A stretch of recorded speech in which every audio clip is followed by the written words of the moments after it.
सबसे बड़ी जनजाति मीणा जनजाति है। कौन सी जनजाति है? मीणा।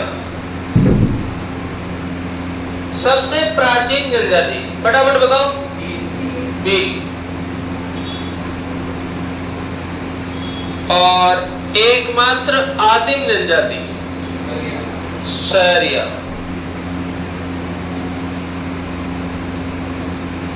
एकमात्र आदिम जनजाति में कौन सी आएगी? सैरिया।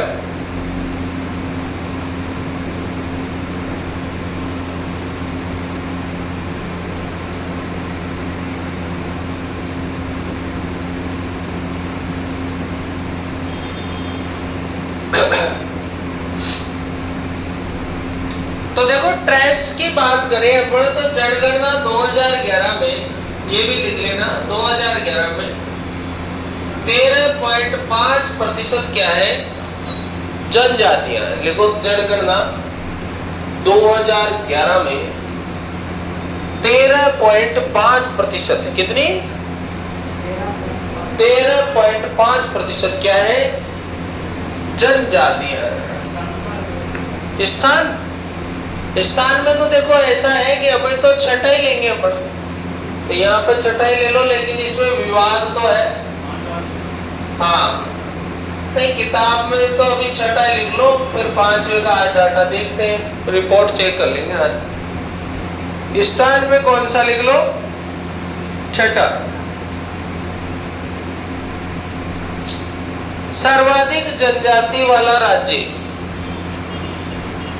सर्वाधिक जनजाति वाला राज्य। अब राज्य बताना है तो मैं सबसे ज्यादा जनजाति कौन से राज्य में है? ये भारत में से बताओ, तो वो कौन सा आएगा? मध्य प्रदेश आएगा भैया। सर्वाधिक जनजाति वाला राज्य कौन सा आएगा? मध्य प्रदेश। उसके बाद महाराष्ट्र, उसके बाद में उड़ीसा। यहाँ पर ऐसे देख लो, ये ऐसे बढ़ गया है ना, मध्य प्रदेश, महाराष्ट्र, उड़ीसा। फिर यहाँ से गुजरात, गुजरात नहीं, बिहार। यहाँ से कौन सा? बिहार।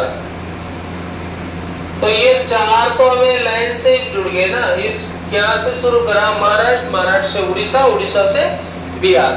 फिर पांचवे पे पड़ोसी, एक तो गुजरात और एक कौन सा? राजस्थान। ये टोटल इनमें जनजातियां ज्यादा पाई जाती है। लिख लो, फर्स्ट तो लिख ही लिया ना, कौन सा है? मध्य प्रदेश है। अब राजस्थान की बात करें तो राजस्थान में सर्वाधिक दो तरह से उत्तर देना है। एक तो देना है जिला और एक देना है प्रतिशत। तो सर्वाधिक जनजातियां जो है उदयपुर में है। कहां पर है? कौन सी जगह पर है? और अगर जनजातियों का प्रतिशत देंगे तो वो बांसवाड़ा में है। ये दो तरह से हमें उत्तर देना। इसी प्रकार न्यूनतम,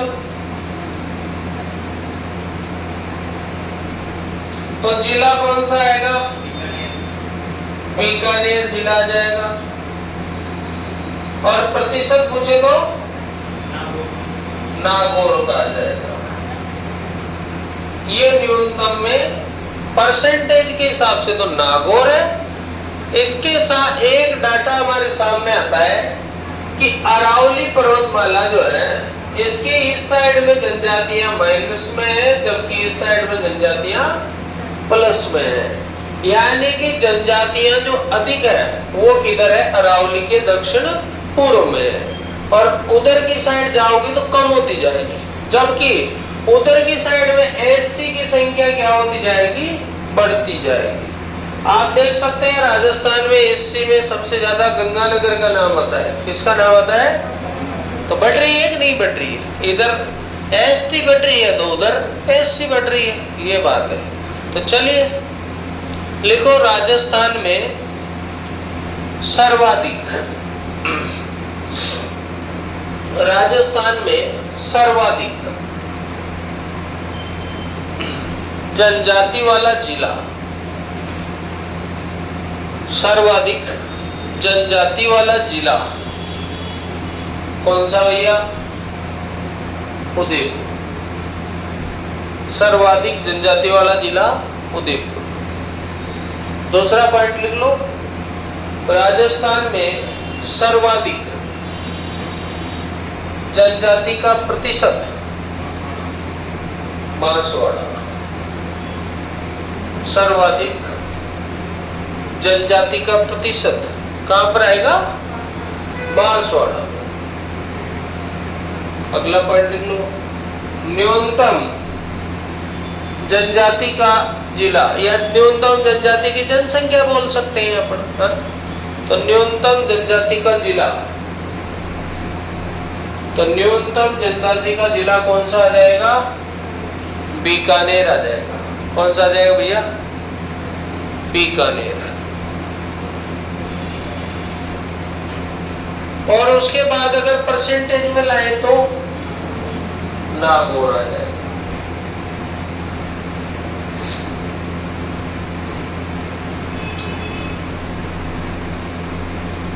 चलिए एक लास्ट पॉइंट पर चर्चा और कर लेते हैं। राजस्थान में जनजातियों के विकास के लिए अनुसंधान की जरूरत है। तो राजस्थान में जनजाति अनुसंधान केंद्र के कार्य कौन कर रहे हैं?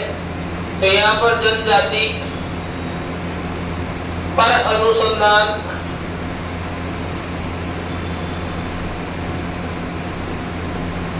कहां पर हो रहा है? तो नंबर 1 अपन देखें तो यहाँ पर माणिक्यलाल वर्मा है।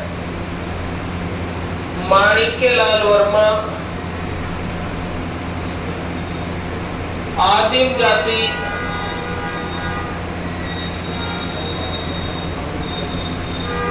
शोध संस्थान। तो देखो ये माणिक्यलाल वर्मा आदिम जाति शोध संस्थान कहां पर है? तो ये उदयपुर में है। और इसकी स्थापना कब हुई है? बताओ देखिए। माणिक्यलाल वर्मा आदिम जाति शोध संस्थान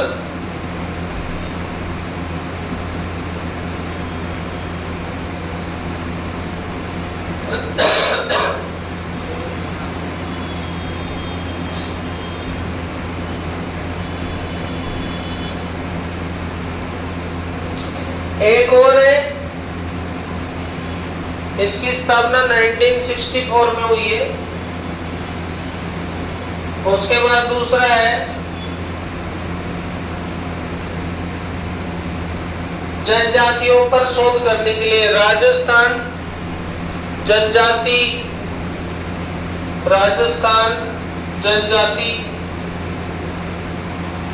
क्षेत्रीय विकास परिषद। राजस्थान जनजाति क्षेत्रीय विकास परिषद। अपन से दो तरह के पूछे जाएंगे पॉइंट के, ये कब स्थापित हुआ और कहां पर है। एक और है जनजाति उपयोजना। जनजाति उपयोजना 1975 में एक योजना चलाई गई थी जिसका नाम जनजाति उपयोजना है। और 1976 में ये जनजाति क्षेत्रीय विकास परिषद या संघ की स्थापना हुई। यहाँ से पेपर में प्रश्न बनने की संभावना रहती है। तो ये तीनों प्रश्न अच्छे हैं, जनजातियों के लिए कार्य है। तो माणिक्यलाल वर्मा जो है अभी एक विद्यालय खुला है, मत्स्य विश्वविद्यालय कोटा में ही खुला है। क्या नाम है उसका? देखिए एक बार बताओ तो। ग्रामीण जनजाति से संबंधित ऐसा कुछ नाम, मत्स्य यूनिवर्सिटी है ना कोटा में, मैंने नाम देखा था यार गजट में, मैं देखता हूँ, चलो उसका नाम देखना तो, मत्स्य कोई यूनिवर्सिटी, जनजाति विश्वविद्यालय है वो कोटा में।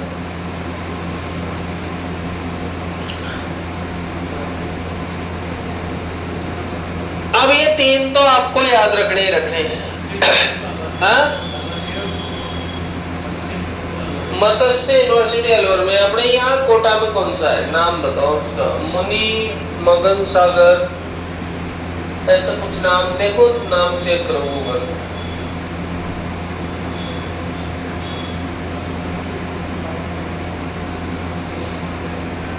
अब अपने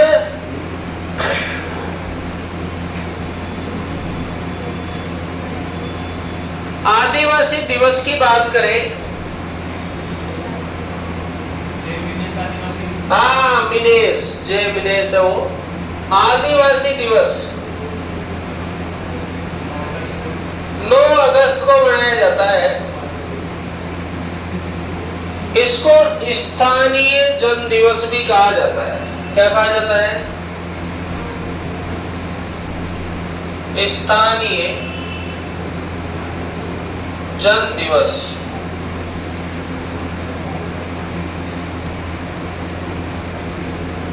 आदिवासी दिवस 9 अगस्त को मनाते हैं, और इसका दूसरा नाम क्या देते हैं अपन?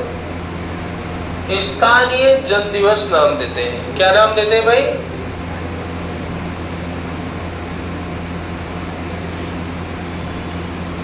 जनजाति क्षेत्रीय विभाग, ये हमारे उदयपुर में है। कहां पर है? जनजाति क्षेत्रीय विभाग कहां पर है? उदयपुर में।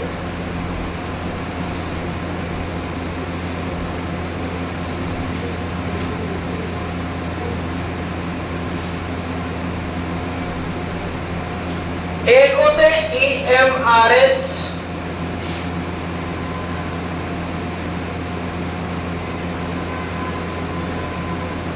समझ गए होंगे आप, एकलव्य मॉडल स्कूल।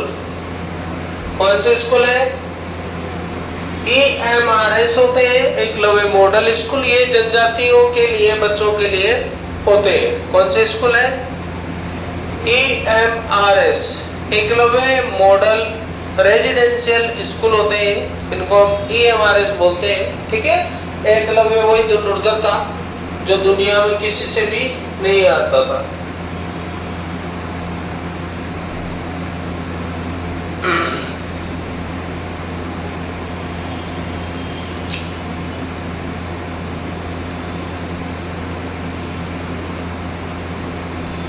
माणिक्यलाल वर्मा कहां पर है ये, और इसकी स्थापना इसी साल अपने रोडवेज की स्थापना हुई। ये बड़ा प्रश्न भी बैठ जाता है, क्योंकि 1964 में RSRTC की भी है। इसी साल जो है अपने वो हिंदुस्तान कॉपर लिमिटेड HCL, उसकी स्थापना भी है। तो 64 का साल काफी इंपोर्टेंट है अपने।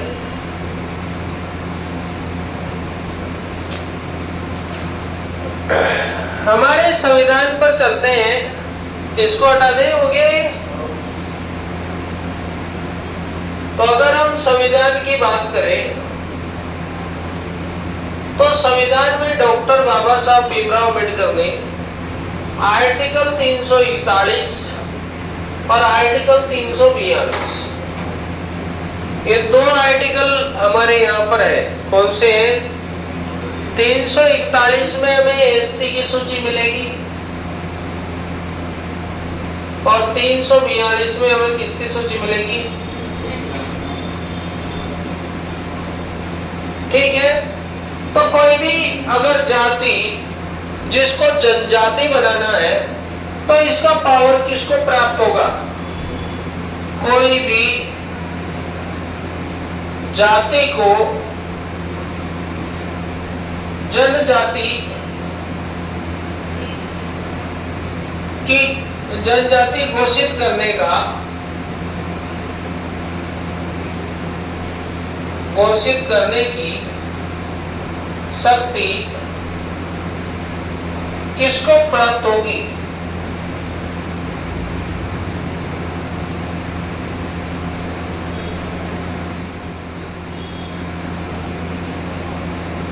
कोई भी जाति है, उस जाति को जनजाति बनाना है। क्या बनाना है? तो ये पावर किसको है? ऑप्शन दे देते हैं आपको। प्रधानमंत्री को है, राज्यपाल को है, राष्ट्रपति को है, या फिर संसद को है।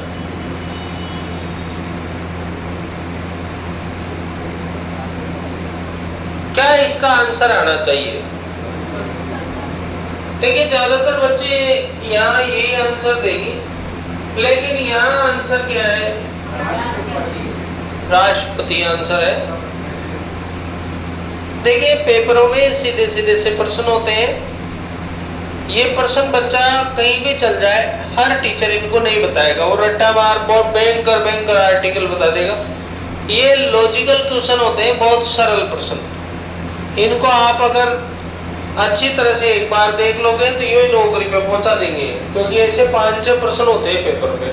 और वो जो 5-6 प्रश्न जो बंदा पकड़ लेता है वो गया आगे, बाकी तो फिर सब बराबर हो जाते हैं। तो इस प्रश्न का आंसर हमारा क्या रहेगा? राष्ट्रपति रहेगा। तो यहाँ पर संविधान में, हमारे संविधान में 341 में कौन सी सूची है और 342 में कौन सी सूची है? एससी की सूची और एसटी की सूची। ठीक है, एसटी की फुल फॉर्म आप जानते हो, शेड्यूल ट्राइब्स होता है, ये पेपर में आ सकता है। और एससी का शेड्यूल कास्ट होता है। राजस्थान सरकार जो है बहुत सारी योजनाएं चलाती है जो एसटी और एससी के कल्याण से संबंधित होती है, उनको जन कल्याणकारी योजनाएं कहा जाता है। कौन सी योजनाएं? ठीक है, अब हम एक एक को पढ़ेंगे, इसको नोट कर लो, क्वेश्चन को भी नोट कर लो।